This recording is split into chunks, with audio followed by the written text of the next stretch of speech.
Canal Retina. Información y actualidad sobre la retina en español. Programa elaborado por la Asociación Retina Murcia. Presenta David Sánchez. Hola y bienvenido a una nueva entrega de Canal Retina.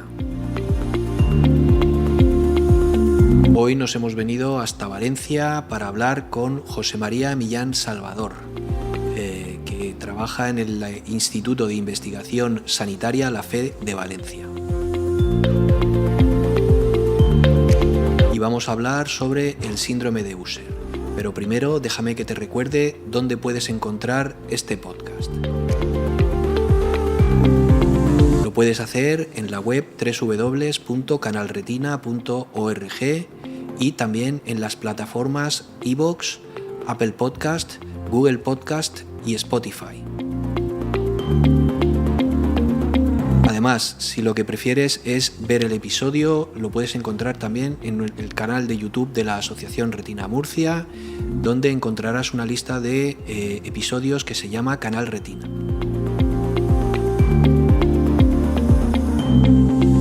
Y si lo que quieres es ser activo y proponernos algún contenido, alguna temática, algo que quieras que abordemos en este podcast, que ya sabes que habla sobre enfermedades de la visión, de la retina, discapacidad visual, etc., lo puedes hacer en nuestro correo electrónico info@canalretina.org o dejándonos cualquier petición en los comentarios de todas las plataformas que te he comentado antes. Y ahora ya comenzamos. José María, o Chema, como te conocemos popularmente siempre todos, muy buenas. Muy buenas, ¿qué tal, David? Bueno, un placer estar aquí contigo.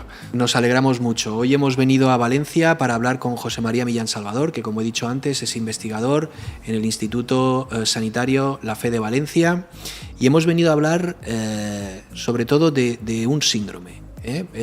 Siempre hemos oído hablar de las distrofias hereditarias de retina, de la retinosis pigmentaria, que es la más prevalente de ellas, pero ¿qué es una forma sindrómica, Chema? Bueno, las formas sindrómicas son distrofias de la retina o retinosis pigmentaria que asocian otros síntomas que afectan a otros órganos o a otros tejidos. Por ejemplo, se puede asociar la retinosis pigmentaria a la hipoacusia, la sordera, que sería la forma más frecuente, el síndrome de Usher. Puede afectar también a los riñones, afectación renal, podría ser el síndrome de Senior-Loken o el síndrome de Bardet-Biedl, que asocia obesidad, polidactilia, en fin, hay bastantes formas sindrómicas de distrofias hereditarias de la retina, aunque con diferencia la más frecuente de todas es el síndrome de Usher. Uh-huh. Pues precisamente hoy queremos hablar del síndrome de Usher, de la pérdida a consecuencia de la retinosis pigmentaria de visión y también de la hipoacusia, de la pérdida de audición. Cuéntanos un poco sobre esta patología y sus tipos, etc. Uh-huh. A ver, se conocen tradicionalmente tres tipos de síndrome de Usher en función de el tipo de sordera, hipoacusia, y la aparición de la misma, la edad de aparición. La forma más grave es el síndrome de Usher tipo 1, en la que la sordera es prelingual, prácticamente al nacimiento, y profunda, no oyen nada. Además, a la retinosis pigmentaria que aparece antes de la pubertad se asocia una alteración vestibular, es decir, una alteración del equilibrio. El síndrome de Usher tipo 2, la retinosis pigmentaria aparece después de la pubertad. La sordera es también de nacimiento, pero es moderada o leve, con lo cual pueden adquirir el habla y hablar, y en principio no tienen alteración del equilibrio, aunque estudios recientes se ha visto que sí, que en algunos casos pueden tener unas alteraciones del equilibrio, aunque muy leves. La alteración del equilibrio viene provocada por la la hipoacusia, ¿no? La alteración del equilibrio viene... el oído interno tiene por una parte... una parte que es la encargada de recibir las vibraciones y oír, y otra parte que está encargada de, ver o distinguir los movimientos de la cabeza, etcétera, etcétera. Ambas están formadas por una serie de cilios, y las proteínas que producen el síndrome de Usher están alteradas en estos cilios. Entonces, en algunos casos se alteran tanto las que son capaces de oír, de recibir la vibración, como las que son capaces de percibir esos movimientos de cabeza, esos movimientos que son los que alteran el equilibrio. Y falta un tipo, ¿vale? Hay un tipo 3, que es muy poco frecuente en España, es muy poco frecuente en Europa, es relativamente frecuente solamente en Finlandia y en población judía askenazi. Esto es el tipo 3, digamos que se inicia como un tipo 2, es decir, es una retinosis pigmentaria que aparece pues, en torno a la pubertad. Las personas oyen, pero entre la tercera y la cuarta década de vida se produce una disminución brusca de la audición, de manera que llegan a una sordera profunda. Y además puede haber alteración o no del equilibrio. Y ya digo que esto, en general, tanto en España como en Europa, excepto Finlandia, es muy poco frecuente. O sea, por lo que dices, Chema, ¿es posible que cada tipo tenga incluso un área geográfica más prevalente? ¿O solo este tipo 3? A ver, yo diría que solamente el tipo 3, ¿vale? El tipo 3, ya digo, es muy frecuente en Finlandia, es muy frecuente en población judía askenazi, por las características de estas poblaciones, que son muy endogámicas. El resto, digamos que las mutaciones y los genes alterados son prácticamente igual en todo el mundo, por lo menos en las poblaciones que se han estudiado. Uh-huh. Muy bien. Supongo que, claro, afectación en la retina, afectación visual y afectación en el oído, audición. ¿Cuál es el abordaje? ¿Cómo evidentemente entiendo que los pacientes deben visitar los dos profesionales especialistas, llevar un seguimiento, ¿no? Claro. Uh-huh. A ver, ante... el primer síntoma, en el caso del síndrome de Usher tipo 1, claramente. En el síndrome de Usher tipo 2 o tipo 3, no tan claramente, pero también el primer síntoma es la hipoacusia, es la sordera. Es decir, hasta que no aparece la retinosis pigmentaria, estamos hablando de que son unos niños sordos, sin más. Tienen que seguir, llevar un seguimiento por otorrinolaringología, y cuando empiezan a notar los primeros síntomas de retinosis es cuando son diagnosticados por el oftalmólogo, se asocian la sordera y la distrofia de la retina, de la visión, y entonces es cuando tienen que acudir al genetista para que haga el asesoramiento genético y el estudio genético y confirme el síndrome de Usher. Tengo que decir, y es importante, que el diagnóstico genético confirma, pero no descarta. Es decir, ante un diagnóstico de síndrome de Usher que no se encuentren mutaciones en los genes responsables, luego hablaremos de ellos, no quiere decir que no sea un síndrome de Usher, porque hay un 20% de casos en los que, estudiando todos los genes conocidos, todavía no se encuentra la mutación responsable, posiblemente porque haya o algún otro gen, o las mutaciones estén en regiones que no se secuencian sistemáticamente, o porque puede haber, nos hemos encontrado, casos de pacientes que tenían unas mutaciones que daban lugar a retinosis pigmentaria por un lado y otras mutaciones que daban lugar a sordera por otro lado. Con lo cual, lo que llamamos el fenotipo, la imagen médica es de síndrome de Usher, aunque en realidad son dos enfermedades que coinciden. Uh-huh. Muy interesante, muy interesante. En nuestro país, en España, aunque también nos escuchan y nos ven en Latinoamérica, pero en España hay centros especializados que aborden el síndrome de Usher de forma específica, o hay que acudir a dos centros, uno especializado en temas de la visión, otro de oído. No sé, ¿cómo es la atención en ese sentido? Vale, a ver, los centros, servicios, unidades de referencia en España, los CESUR, no hay ninguno específico para el síndrome de Usher. En cuanto a centros de genética, hay varios, aunque yo creo que hay distintos centros que nacieron hace 30 años con una red de estudio genético de distrofia de la retina, es REDNet, que estaba coordinada por la doctora Carmen Ayuso en la Fundación Jiménez Díaz, y en la que estábamos participando la FE de Valencia, el Hospital Virgen del Rocío de Sevilla, el Hospital Sant Pau y el de Tarrasa en Cataluña, y la Universidad de Vigo en Galicia. En los hospitales, digamos, terciarios se puede hacer el estudio tanto de oftalmología como de otorrinolaringología y el de genética. Pero realmente un centro específico para el síndrome de Usher no hay. Entiendo que fuera de nuestro país sucede prácticamente sí, lo mismo.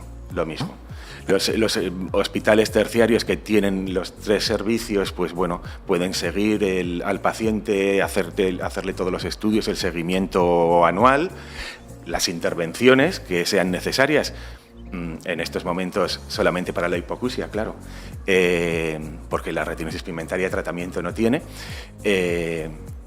Y en hospitales, pues digamos, o centros de salud, pues lo único que pueden hacer es enviarlo a estos centros, digamos, hospitales terciarios.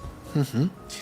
Quería preguntarte ahora en relación a esa persona afectada y también en relación a su familia, ¿no?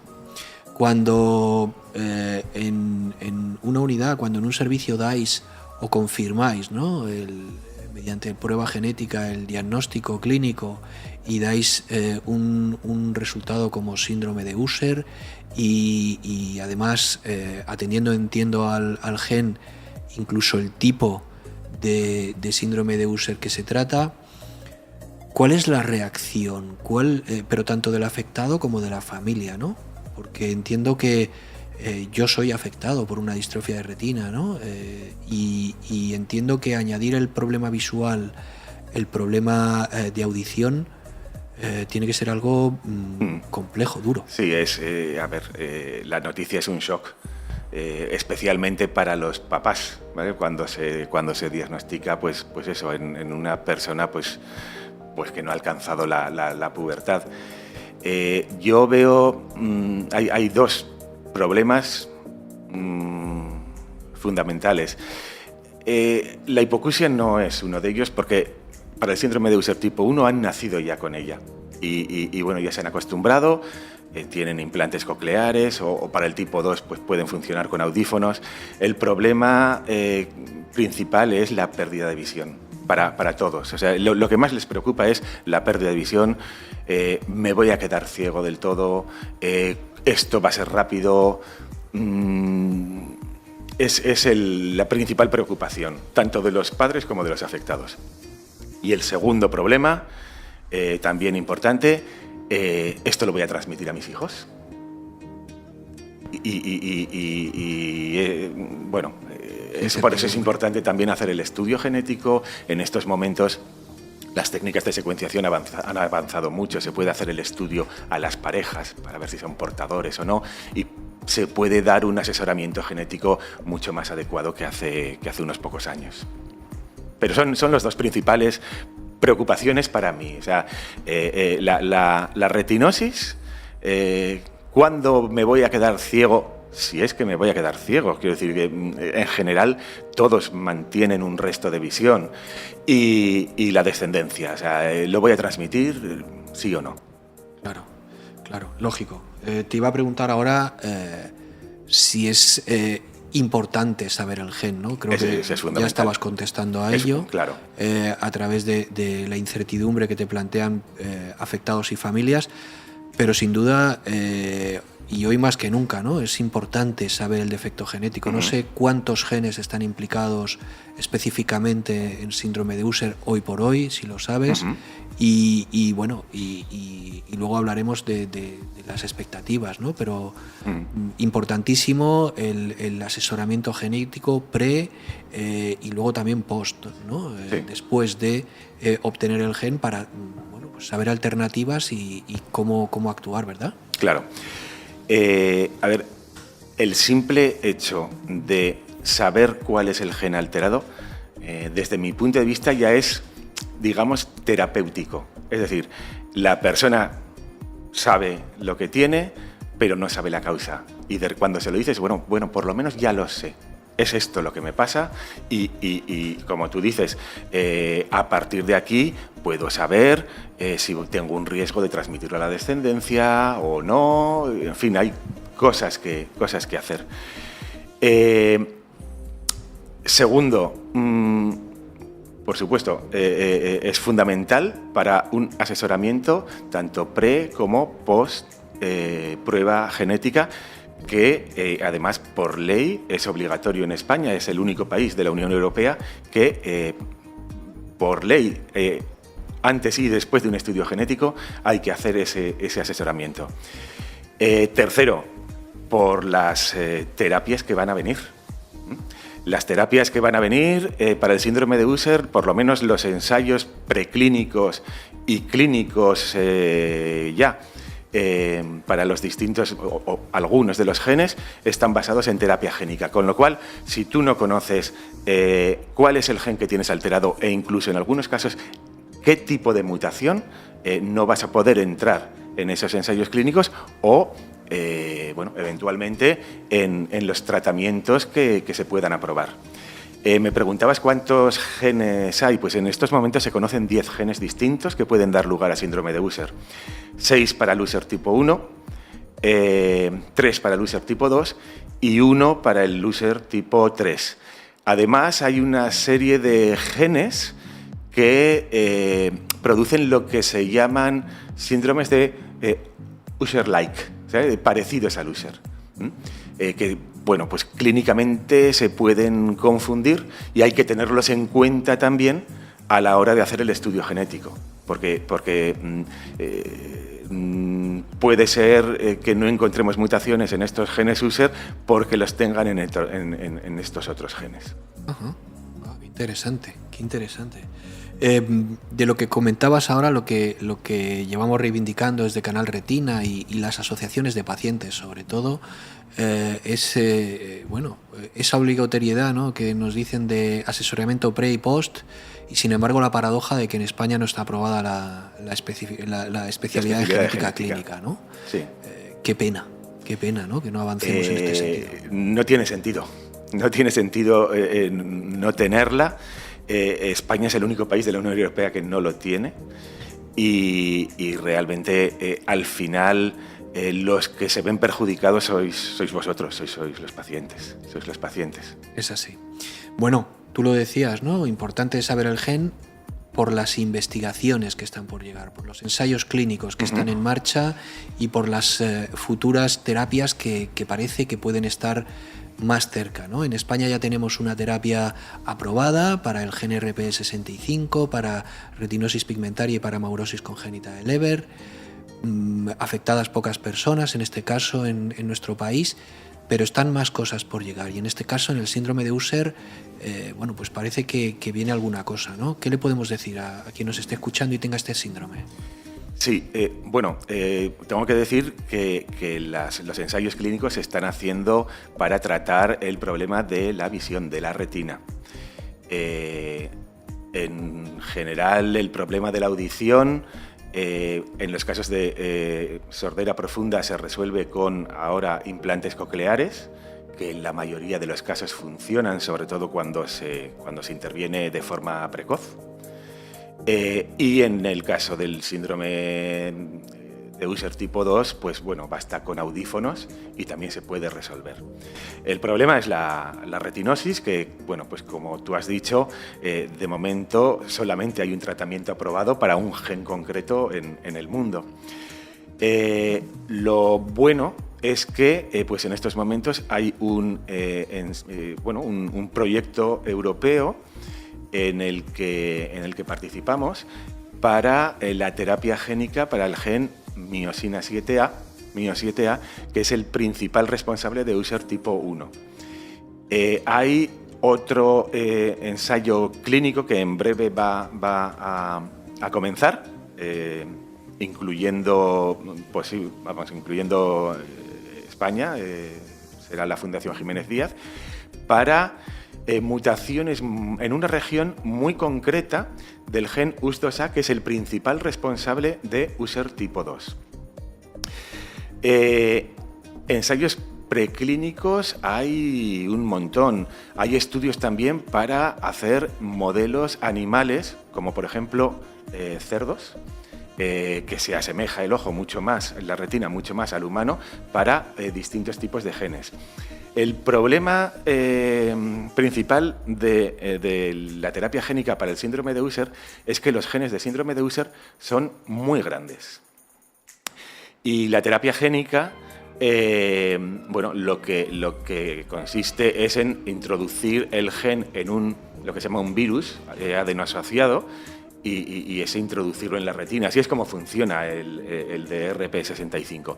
¿Cuál es el problema? Que los genes de síndrome de Usher son tan grandes que no caben en esos virus. Entonces se están estudiando estrategias, aproximaciones terapéuticas para, pues, o bien dividir ese gen en dos partes y infectar, digamos, las células afectadas, las células de la retina, con dos virus que contengan cada uno una mitad, y luego esas mitades se unan. Esto se puede hacer. Sí. El proyecto europeo para miosina 7A consiste en eso. Luego están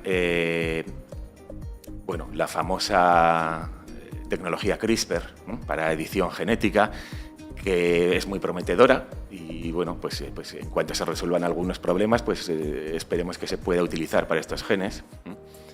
Se está investigando mucho. Quiero decir, como te decía, cuando empezamos hace 30 años, esto era impensable. Y ahora estamos hablando de ensayos clínicos ya.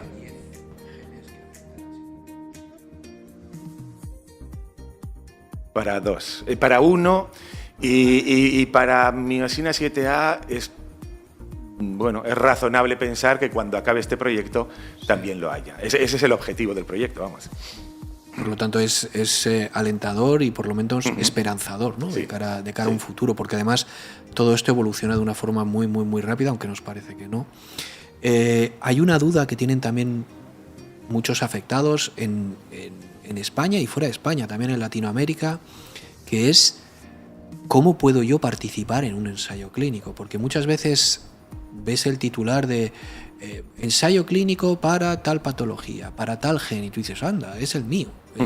¿Qué puedo hacer? ¿Cómo debo actuar? ¿Cómo tengo que proceder para poder llegar a ese ensayo si es que quiero participar y cumplo con las condiciones? Sí, bueno, a ver, los ensayos, hay que tener en cuenta que el síndrome de Usher es una enfermedad rara. Para los ensayos con enfermedades raras, normalmente no participa mucha gente y suelen ser multicéntricos y internacionales.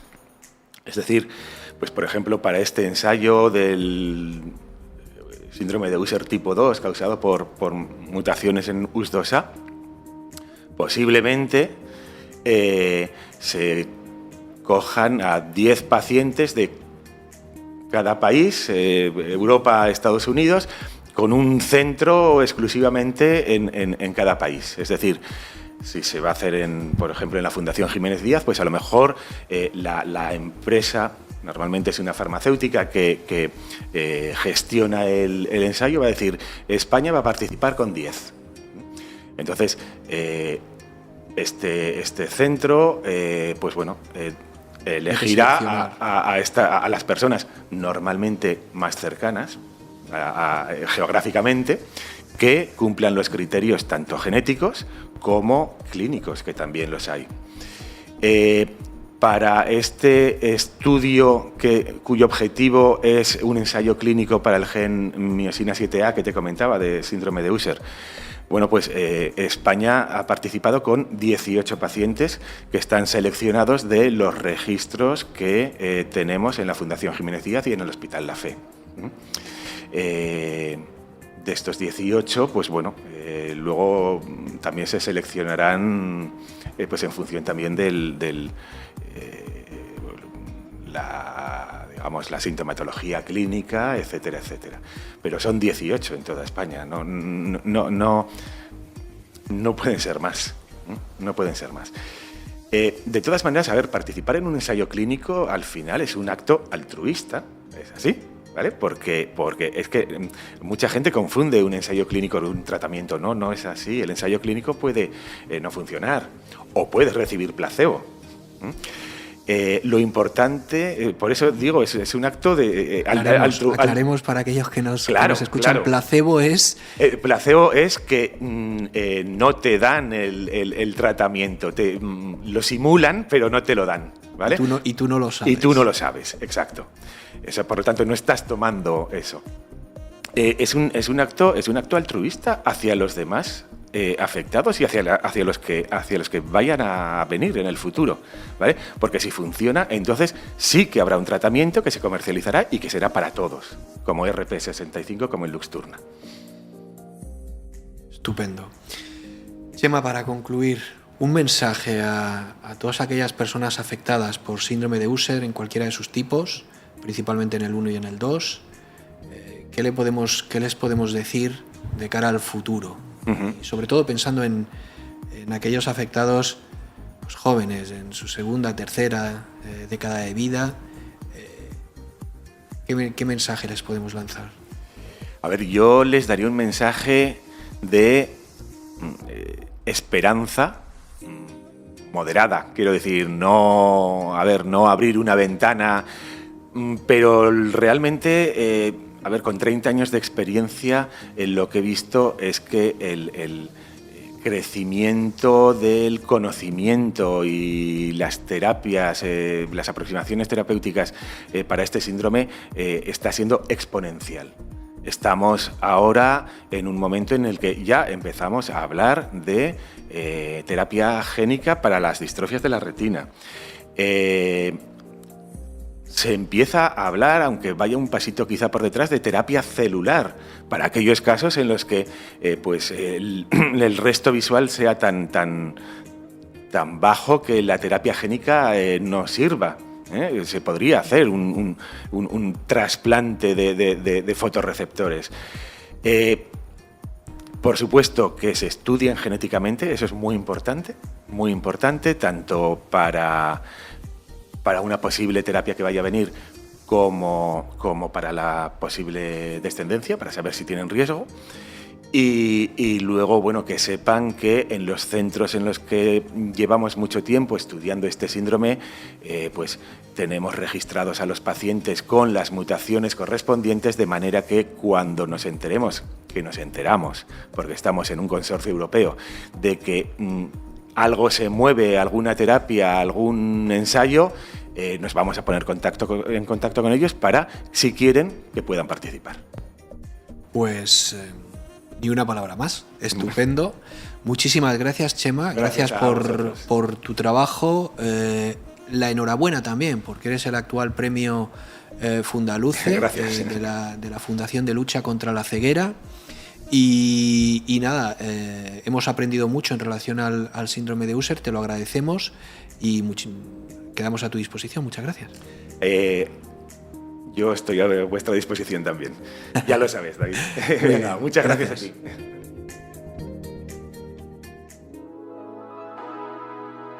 Y hasta aquí esta entrega dedicada a hablar del síndrome de Usher. Ha sido muy interesante hablar con José María Millán Salvador, desde aquí, desde Valencia.